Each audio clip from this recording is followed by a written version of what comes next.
불과 5개월 남짓 일주일에 한 번씩 만났는데 그 10개국어를 능통하게 하시고 어마어마한 경력과 이력을 갖고 있는 그분이 예수님이 부활하신 나의 주님이시더라고 고백을 하고, 지난주에 우리가 들었지만 35살 된 동료 환자에게 복음을 전해서 예수님 영접하게 하셨고, 또 오늘은 퇴원하고 난 다음에 뭘 제일 먼저 하고 싶으냐라고 했을 때 주님의 복음의 말씀을 전하고 싶다. 그래서 주님이 그 속에서 역사하신 줄로 믿습니다. 저는 오늘 말씀을 준비하면서 제자들을 많이 생각해 보았습니다. 12제자들을 생각해 보았어요. 참 그들은 예수님을 만났을 때에 이분이야말로 이스라엘을 구원해 주실 메시아구나. 큰 감사와 또 감격을 가지고 예수님을 좇기 시작을 했죠. 그런데 그냥 좇은 것이 아니고 모든 걸 다 뒤로 던져놓고 전폭적으로 주님을 좇기 시작을 했죠. 네. 가족도 뒤로, 직업도 뒤로, 자신들의 미래도 뒤로 놓고 주님을 전폭적으로 따랐던 이유는 그분이 메시아라고 믿었기 때문이었습니다. 그렇게 믿었던 그분이 3년 지난 어느 날 아주 무기력하게, 초라하게 체포를 당하시더니 그 다음날 전격적으로 십자가에서 처형을 당하시는 모습을 봤던 제자들은 예수님께 대한 실망이 이만저만이 아니었을 것입니다. 그래서 그들 중에 한 사람은 자살을 했고, 그들 중에 10명은 다 도망을 갔고, 제일 나이 어린 한 사람 요한만 예수님의 처형 장소에 나타났던 것을 기억합니다.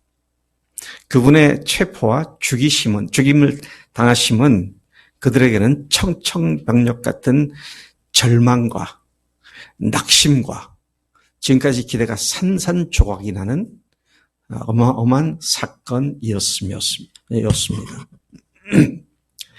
모든 것을 포기했던 그들의 지난 3년간이 한순간에 물거품이 되어 버렸죠. 메시아이기는커녕 흉악범들이 처형당하는 사형틀인 십자가에서 처참한 죽임을 당하시는 그 예수님 앞에 그들은 낙심과 절망의 구렁텅이로 떨어질 수밖에 없었습니다. 그래서 그들은 예수님 앞에 그렇게 실망을 한 이유가 뭘까? 그 이유가 분명하죠. 예수님을 잘못 알았기 때문이었습니다.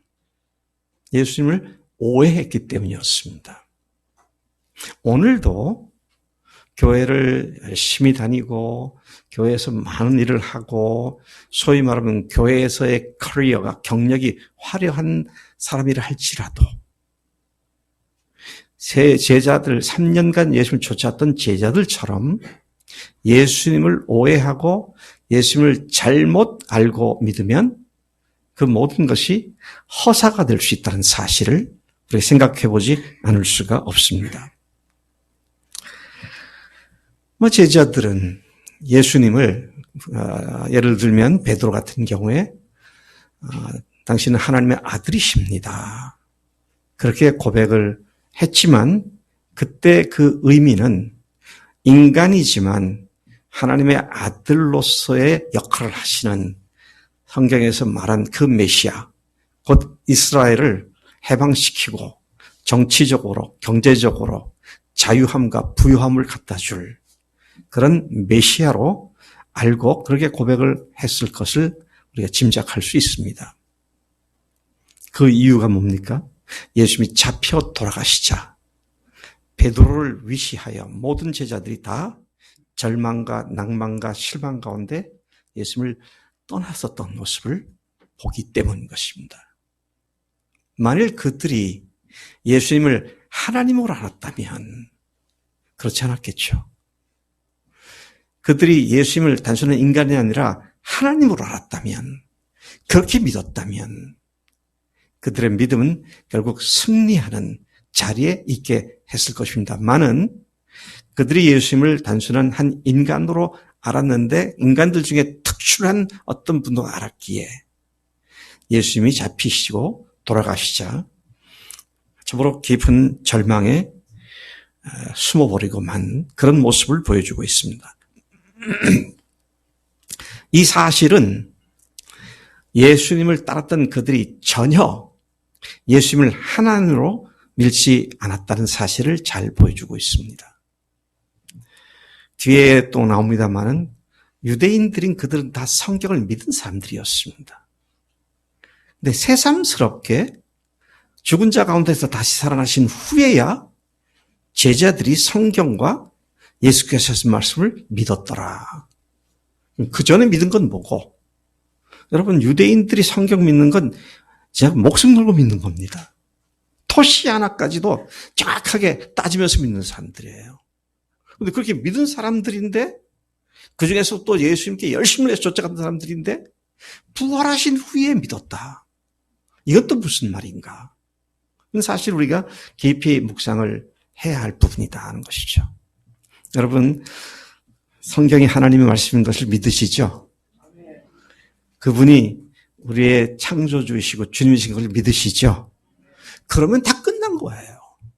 왜요? 하나님이신데. 더 이상 뭐가 필요합니까?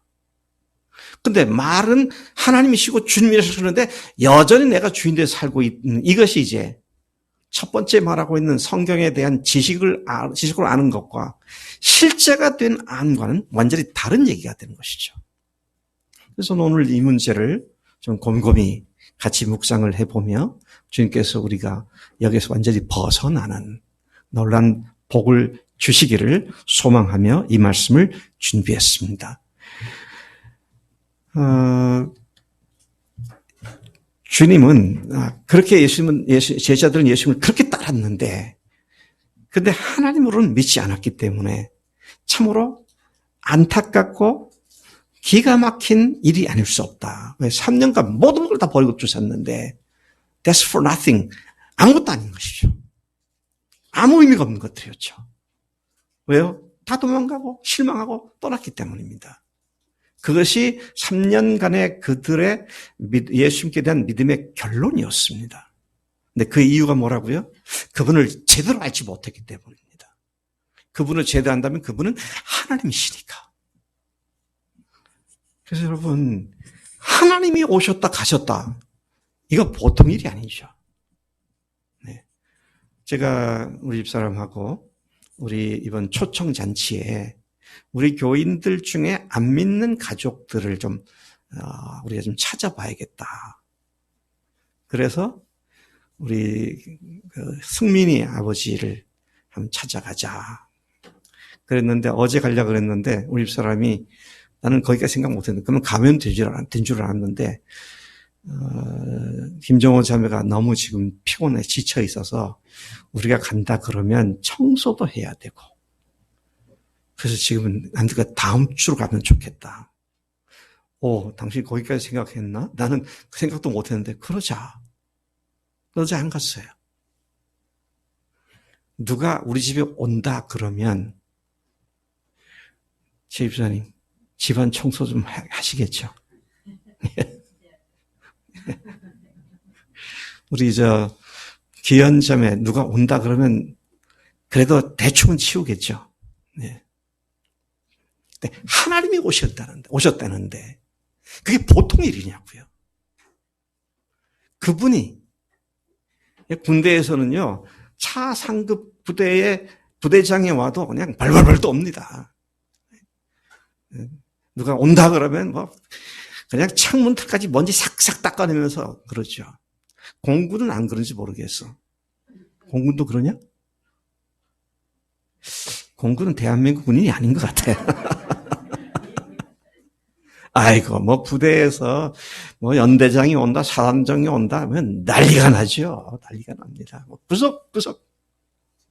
근데 하나님이 오셨는데, 그리고 오시고 그냥 후히 둘러보고 가신 것이 아니라 오셔서 우리를 죽으셨는데, 그리고 부활하셔서 분명히 하나님이신 것을 증명해 주셨고, 그리고 다시 하늘로 가셨는데, 그분이 오신 사실로 말미암아 우리에게 준비해 주신 어마어마한 복된 이 복음의 사실, 이것을 내가 확실히 알고 믿고 그것이 실제가 되었다면 내 삶은 뿌리부터 바뀔 수밖에 없죠.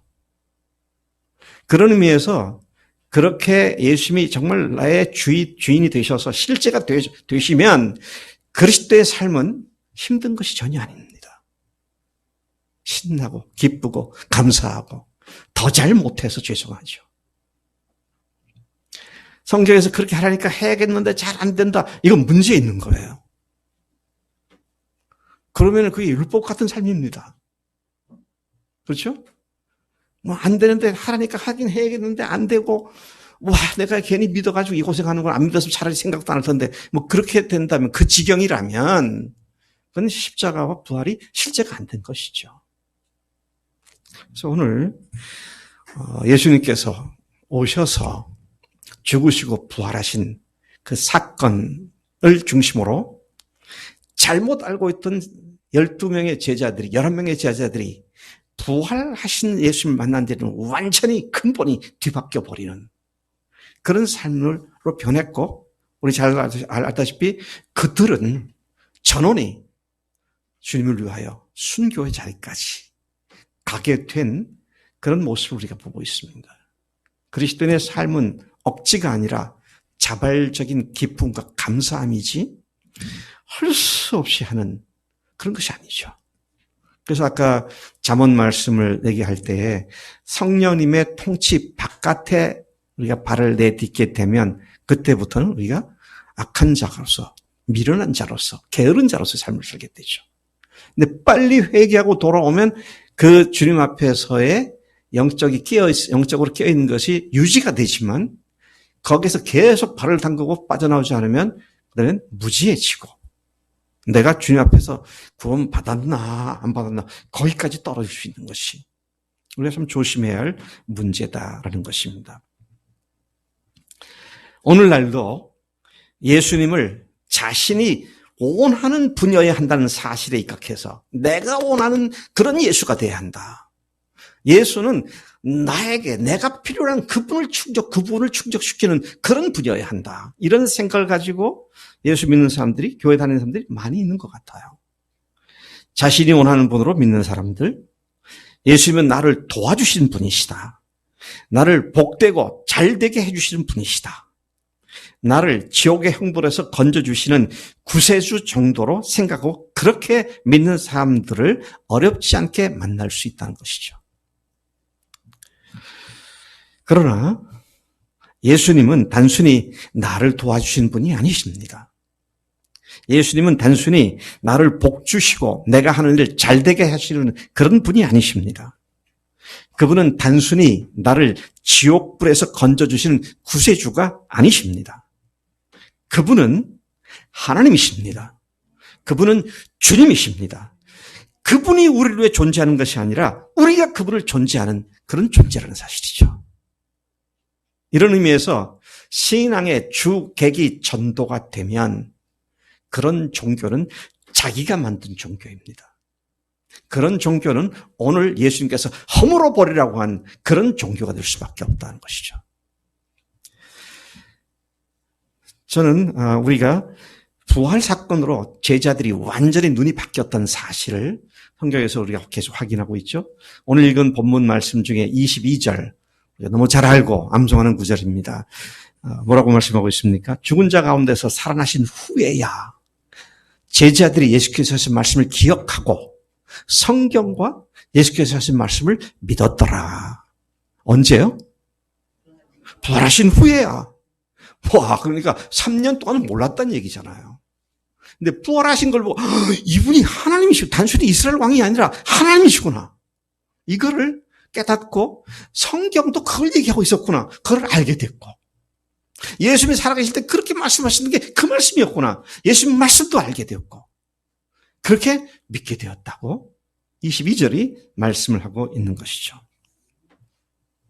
오늘 이 말씀을 좀 더 깊이 묵상하는 가운데 성령님께서 우리도 주님을 제대로 알고 믿고 그분의 말씀과 성경 말씀을 모두 믿는 은혜가 있기를 축복합니다.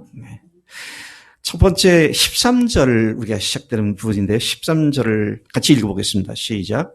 유대인의 유월절이 가까운지라 예수께서 올라가셨더니 그랬습니다.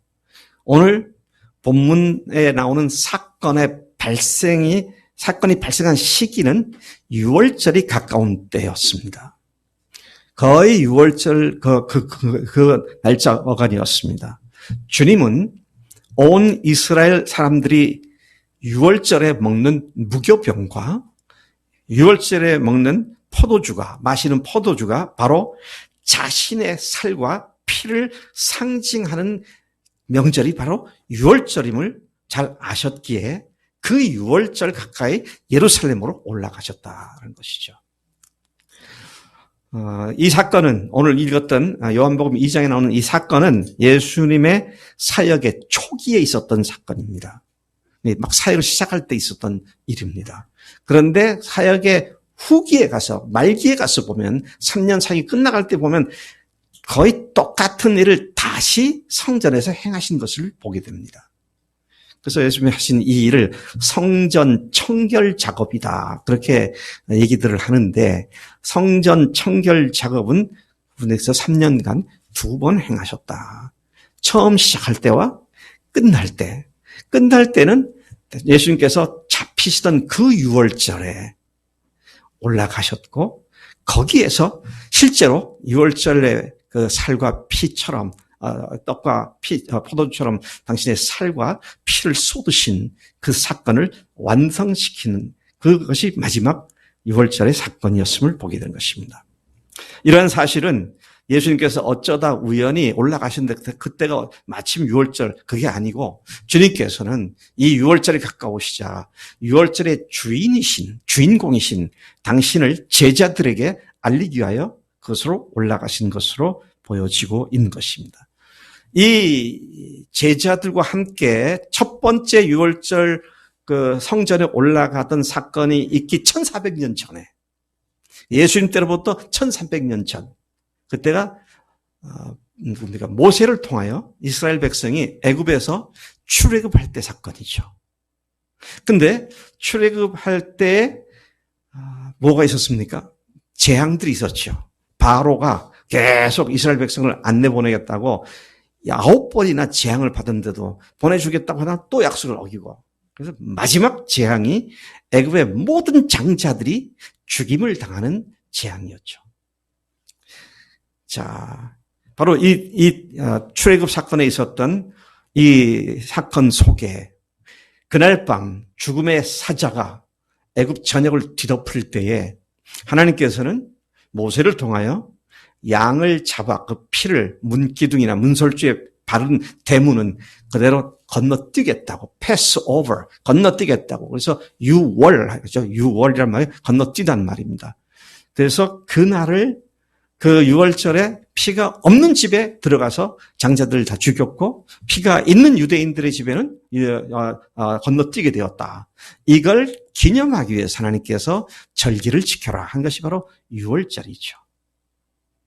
그런데 그 문과 문설주에 바른 어린 양의 피가 그것이 예수님의 피를 상징하는 것이었잖아요. 그래서 우리가 예수님의 피를 어린 양의 피다. 그렇게 말을 하죠. 그래서 오늘은 우리는 예수님의 피를 보고 주님께서는 악한 그 죽음의 사자들이 우리를 뛰어넘고 하나님께서 우리를 지켜주시고 보호하시는 그 놀라운 은혜를 베풀어 주고 계시는데 바로 이 사건이 있었던 유월절이 가까운 그때에 예수님께서 그것을 염두에 두시고 예루살렘으로 올라가셨다는 말씀인 것입니다. 이 유월절 사건은 뭡니까?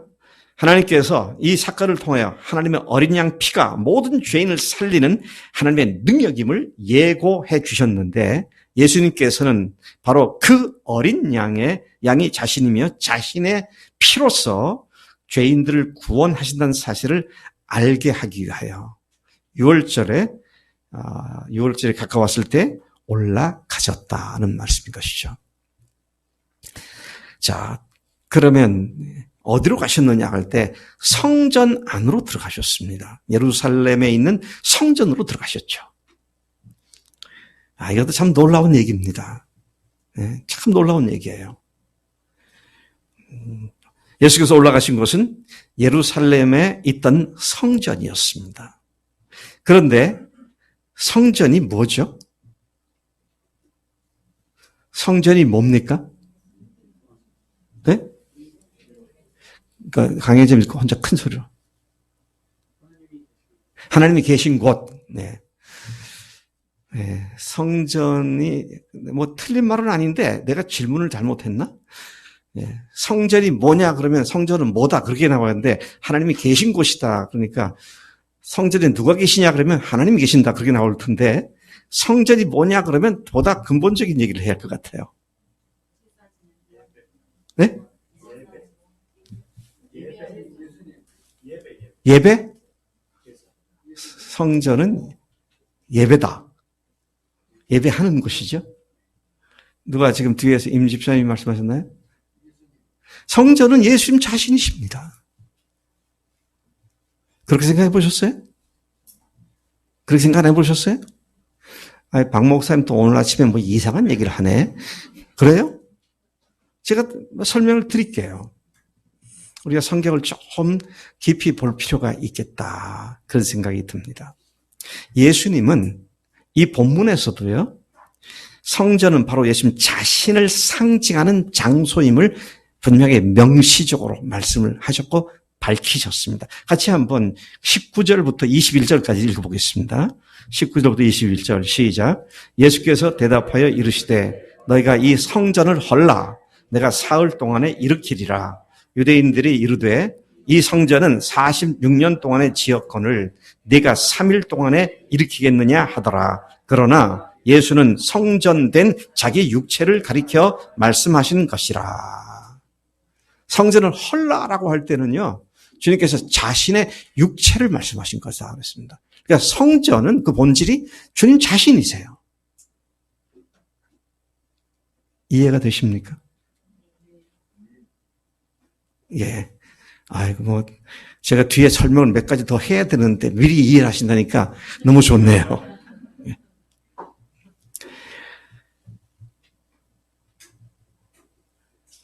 성전된 자기 육체를 가리켜 말씀하신 것이다. 그렇죠.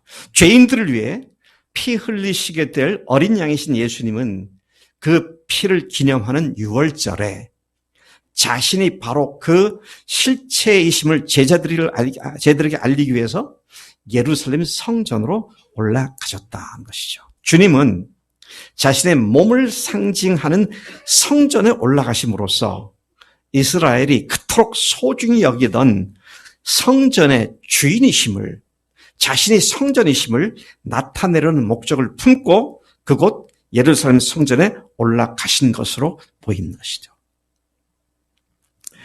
자, 이제 제가 조금 더 설명드릴게요. 이 성전이 세워진 장소와 관계된 구약의 이야기들을 다시 잠깐 돌아가 보면 아브라함이 이삭을 99세, 100세 난 이삭을 한 15, 16세 정도 잘 키웠는데 어느 날 하나님께서 이삭을 바치라고 그러잖아요. 그래서 사흘길을 가서 이삭을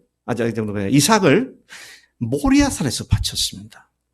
근데 하나님께서 숫양의 뿔을 숲에 걸려두게 하셨다가 그것을 대신 제사를 하게 하고 이삭을 살려주셨죠. 그 사건은 뭘 얘기합니까? 하나님이 독생자 예수님을 우리를 위해 보내실 것과 또 그분을 죽은 자 가운데서 다시 살리셔서 숫양을 대신해 주게 하고 그분을 다시 살리셔서 우리의 하나님이신 것을 드러내시는 첫 번째 분명한 계시였음을 보게 되는 것입니다. 거기가 어디였다고요? 모리아산이었습니다. 성전이 세워진 것이 어디입니까? 모리아산이었습니다. The same place, 똑같은 장소입니다. 바로 거기였습니다. 또 두 번째, 제가 작년인가 재작년에 설교를 한 적이 있는데요. 다윗의 아들 솔로몬이 성전을 지었잖아요. 근데 다윗이 나라가 부강해지고 안정되니까 자기를 좀 과시하고 싶은 마음이 생겨서 인구 조사를 하잖아요. 인구 센서스를 합니다. 그래서 내 휘하에 몇 명의 병력들이 가용한가. 근데 하나님께서 그걸 노하셨다고 그랬습니다. 그래서 하나님께서 다윗을 징계하시는데 다윗을 징계하는 대신에 백성들 7만 명을 순식간에 짧은 기간에 전염병으로 죽임을 당하게 하죠. 이 사실을 나중에 깨닫고 다윗이 제사장들과 함께 올라가서 아라나우 타작 마당을 사서 거기에서 하나님께 화목 제물을 드리죠. 어디서요? 누구 타작 마당? 아라나우 타작 마당에서. 그 아라나우 타작 마당이 어디입니까? 솔로몬이 세운 성전이 세워진 거기입니다. 여러분, 성경에서 우리가 보기에는 이렇게 우연의 일치가 있으라고 생각할 만큼 정확하게 하나님께서는 당신의 뜻을 3중 4중으로 확인하시면서 알려주신 것을 우리가 보게 됩니다. 성경이 그렇게 허술한 책이 아닙니다. 치밀한 책이고요. 하나님의 지혜가 가득 차 있는 그런 말씀인 것을 보게 되죠. 성전이 세워진 것이 7만 명을 죽인 사건을 종식시키는 그 장소였습니다. 예수님께서 십자가에 죽으시고 부활하신 사건을 통하여 사망 권세를 깨뜨리시고 사망이 더 이상 사람들을 괴롭지 못하게 하는 부활하신 승리의 주님으로 우리에게 자신을 나타내 주셨는데 바로 그곳에 바로 그 아라나우 타작 마당에 성전이 세워졌습니다. 그리고 이제 그 성전 자신이신 예수님께서 거기를 방문하셔가지고 이것을 헐어버리라고 말하신 것입니다. 이거 참 기가 막힌 말씀이 아닐 수 없습니다. 그 신성하고 거룩한 장소인 성전에서 사람들은 그것을 돈벌이 하는 곳으로 이용해 먹고 있었습니다. 특히 종교 지도자들이었던 제사장들은 백성이 하나님께 제사를 드리기 위해서 갖고 온 재물을 갖고 오면 이 재물이, 짐승이 제사를 드리기에 적격한지 부적격한지를 판정하는 책무를 갖고 있었습니다. 그래서 그들이 3일길, 이틀길, 나흘길 먼 데서부터 끌고 오고 안고 온 소나 염소나 양이나 비둘기나 이런 것들을 갖고 제사장한테 보이면 제사장이 그걸 분별을 하는데 불합격! 그러면 그 멀리서 순례길로 왔지만 제사를 드릴 수 없잖아요. 그러니까 불합격을 판정받으면 뭐라도 다시 찾아야 되니까. 근데 그 옆에 장사꾼이 있는 겁니다. 그 무거운 짐승을 또다시 끌고 가느니 여기다가 팔고 여기서 제공해 준 거 사면 빨리 합격을 하니까 이거 사라고. 그래서 그들이 갖고 온 양이나 염소는 아주 헐값에 사버리고 자기들이 제공해 주는 짐승들은 고가로 팔고 그래서 어마어마한 폭리를 취해서 장사꾼과 제사장들이 나눠 먹는 하나님을 예배하는 산데 등골을 빼먹고 피를 빨아먹는 기생충 같은 그런 종교단체로 전락해버렸던 성전 중심의 예배. 이걸 주님께서 보신 것이죠. 참 이게 기가 막힌 얘기가 아닐 수 없습니다. 또 그들뿐만 아니죠. 성전에서만 사용되고 유통되는 화폐가 있었습니다. 그게 뭐냐? 성전세를 바치는, 세금을 바치는 세겔이었습니다. 그런데 세계 각국에서 교포들이, 디아스포라 2세, 3세들이 와서 순례길을 수천리, 수만리 길을 오잖아요. 그것도 걸어서. 근데 세금을 바치려니까 그 환전을 해야죠. 그 환전 상들이 환치기를 해가지고 또 폭리를 취하는 겁니다. 지금 이게 그냥 단순히 장사하고 이런 문제가 아닙니다. 종교적인 것을 가지고 최대한 가렴주구를 하는 악한 종교로 타락을 해버린 그런 상태였다는 것입니다. 하나님을 예배하고 하나님의 영광이 임하는 모습을 보여주는 장소로서 거룩하게 구분된 성전을 종교 지도자들이 백성의 피를 빨아먹고 등쳐먹는 탐욕스럽고 더러운 장소로 만들어 놓았던 것이죠. 예수님 자신을 상징하는 예루살렘 성전 안에서 이런 일그러진 종교의 타락한 역겨운 냄새를 주님께서는 참으실 수가 없었던 것이다.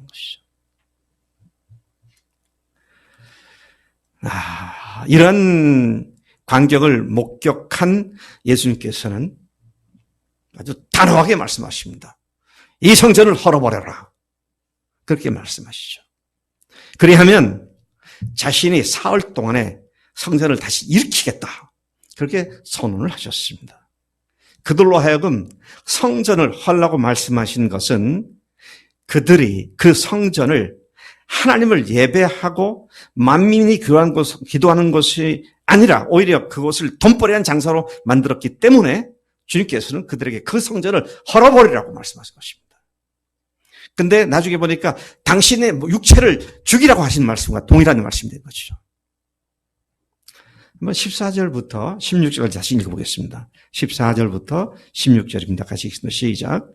성전 안에서 소와 양과 비둘기 파는 사람들과 돈 바꾸는 사람들이 앉아있는 것을 보시고 노끈으로 채찍을 만드사 양이나 소를 다 성전에서 내쫓으시고 돈 바꾸는 사람들의 손은 돈을 쏟으시며 상을 엎으시고 비둘기 파는 사람들에게 이르시되 이것을 여기서 가져가라. 내 아버지의 집으로 장사하는 집을 만들지 말라 하시니. 예수님은 그런 성전의 모습을 보시고 끓어오르는 분노를 참을 수 없어서 환전상들의 상과 비둘기 파는 자들과 짐승들 파는 자들을 채찍으로 몰아내시고 쫓아내시고 상을 다 뒤엎으시는 이런 과격한 행동을 하시게 된 것이었습니다. 근데 여러분, 제가 과격한 행동을 했다 그러는데요. 이런 과격한 행동은 그게 큰 문제가 아니었습니다. 뭐에 비하면 사실 이 말은요. 너희들이 만든 성전 중심 예배를 다 파괴시켜버려라. 폐기시켜라. 폐기 처분하라. 그 말씀인 것입니다. 내 몸을 가지고 그런 것을 만들었다니 너희들은 그것들을 다 폐기시켜버려. 헐어버려. 그렇게 말씀하신 거예요.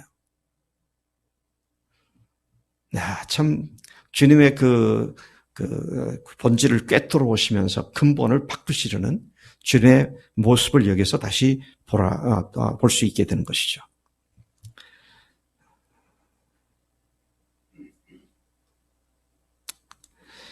주님은 성전을 같은 내용에 관한 마가복음 11장에 보면은요, 성전을 내 집이라고 하십니다. 내 집은 만민이 기도하는 집이라 불릴 것이다. 그러나 너희는 내 집을 강도의 소굴로 만들어 버렸다. 그렇게 말씀하신 것이죠. 예수님의 그러한 선언은 성전 중심의 종교를 받아주지 않겠다는 선언이었습니다. 그리고 새로운 방식의 예배를 선언하신 것이었습니다. 참 제가 이 말씀 묵상하다 또 놀랐어요. 지금 어떤 자료 보고 한 거 아닙니다. 제가 너무 놀랐어요. 주님이 하신 말씀이 문자 그대로 이루어졌더라고요. 어떻게 해요? 성전 중심의 예배가 예수님이 이 말씀하신 지 불과 40년도 안 돼서 주 70년에 완전히 종결되고 말았습니다. 오늘날 유대교는 그대로 존재하고 있지만 유대교 교인들이 성전에서 예배 드리는 것 더 이상 할 수가 없습니다. 주님께서 폐기시켜 버리셨어요.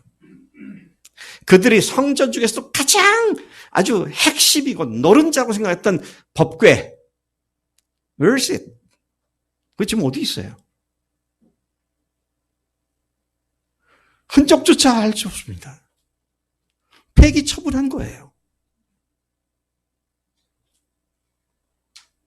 너희들이 형식에 쌓여있고 알맹이는 전혀 이해하지 못하는 그 따위의 종교를 폐기시켜라.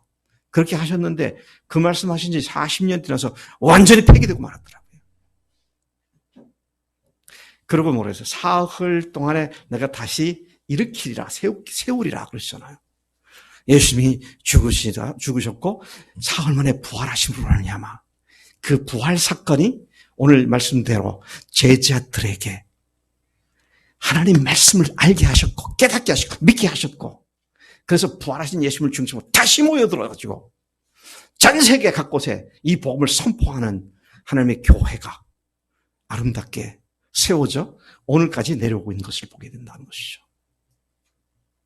그건 유대 종교 얘기고 오늘 교회는 그래도 하나님께서 계속 사랑하시고 그렇게 하셔. No. 역사가 그렇게 말하고 있지 않습니다. 기독교 찬란한 문화를 자랑했던 4, 5, 6, 7세기.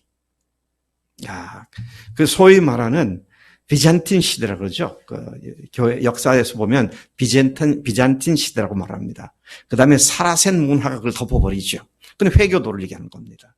근데 비잔틴 시대 때 세웠던 건물들, 교회 건물들, 어디입니까? 저기 이스라엘뿐만 아니라 터키 일대 가면 어마어마하게 웅장한 교회들이 엄청 많았더라고요. 근데 그것들이 다 무너져 버렸어요. 온전한 교회 하나도 없습니다. 교회 건물도 그렇거니와 그 엄청난 교회가 있던 그곳에 교회들이 한 명도 없어요. 주님께서는 그런 상황을 요한계시록에서는 촛대를 옮긴신다는 말로 표현하신 것이죠.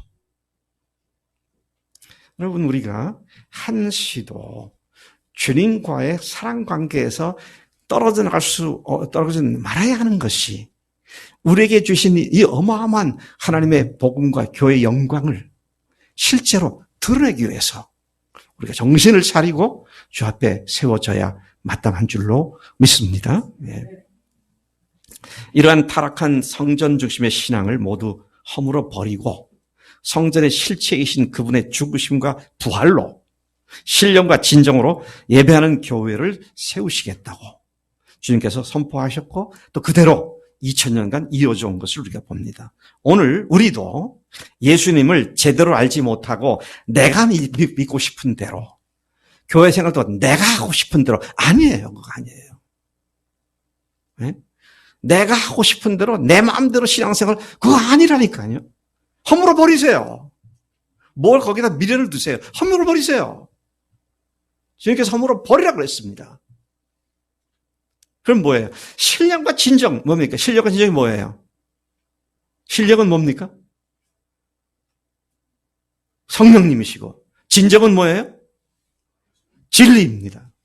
성령과 진리, 예수님, 복음, 성령으로 역사하시는 이것이 아닌 형식적인 것들, 율법적인 것들, 이런 것들을 하나님께서 받지 않으신다는 그런 말씀이라는 것이죠.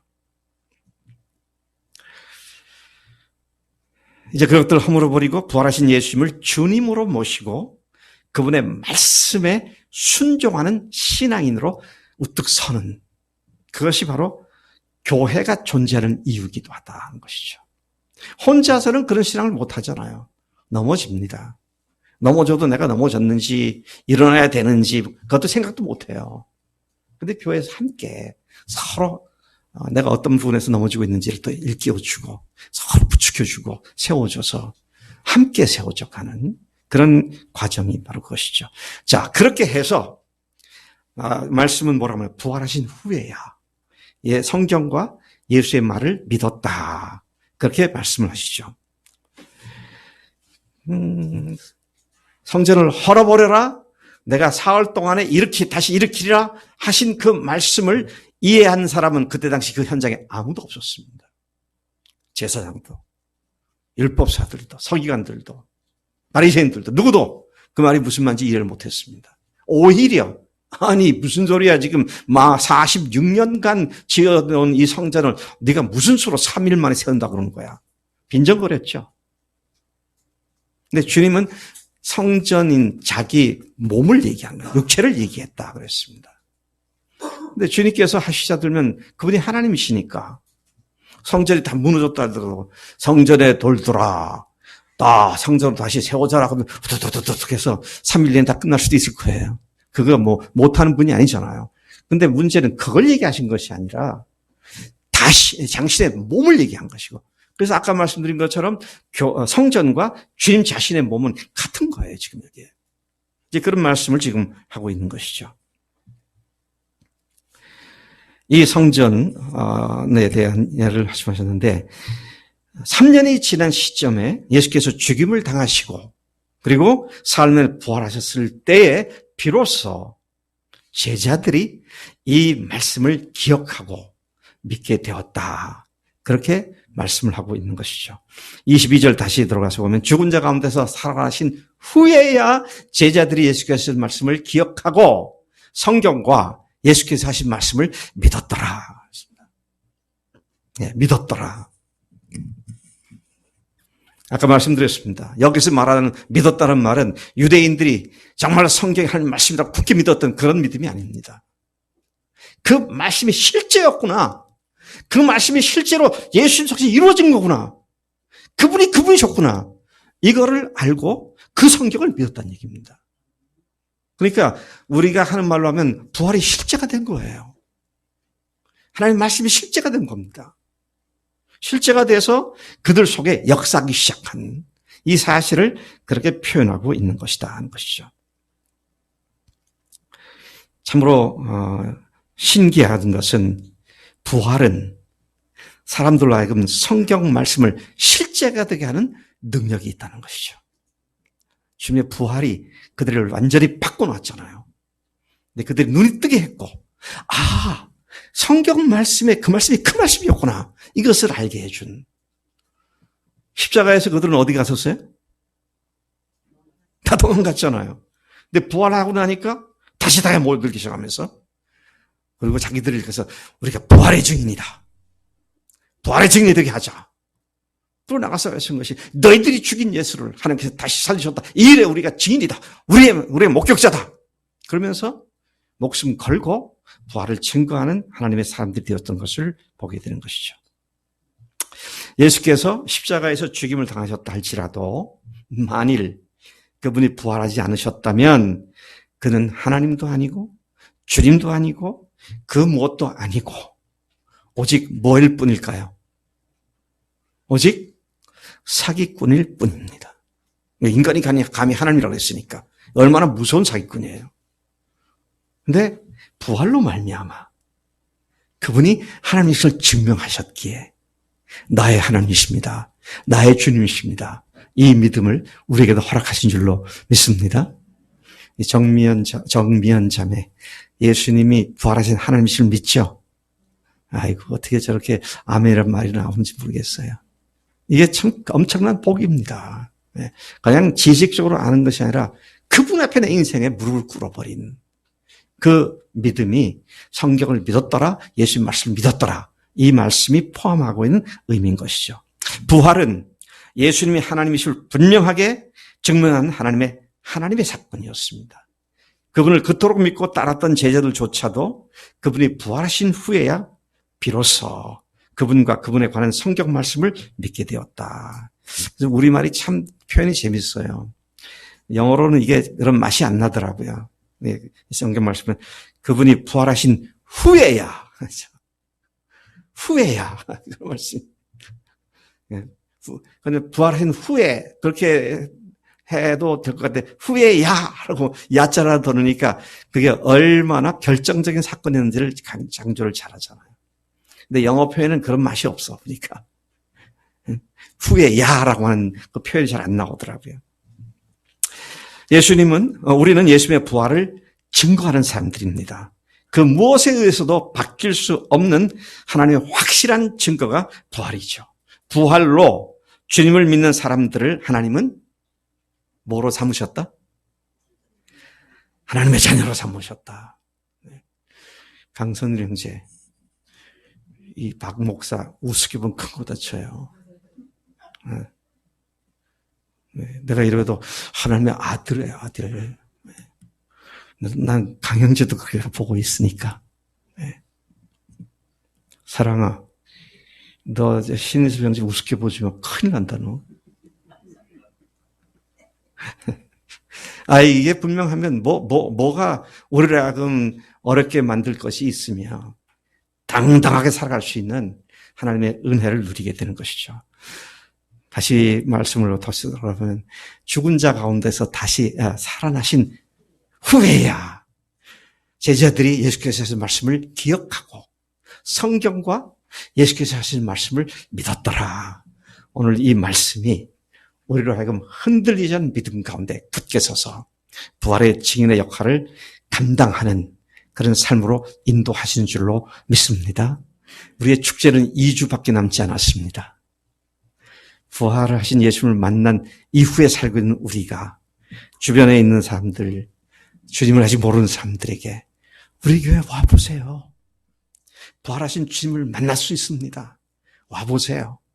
제가 이번 주에도 간증을 해보면서 너무 감사했어요. 여러 사람들이 보여줄 것이 있는데 우리 교회 오면 부활하신 예수님을 보여줄 수가 있는데 그걸 제대로 말 못해서 하나님께 죄송했다. 그런 말들 여러 사람들이 했더라고요. 아이고, 우리 교회 보여줄 것이 있다는 말을 할 수 있다는 게 얼마나 감사한지 말이죠.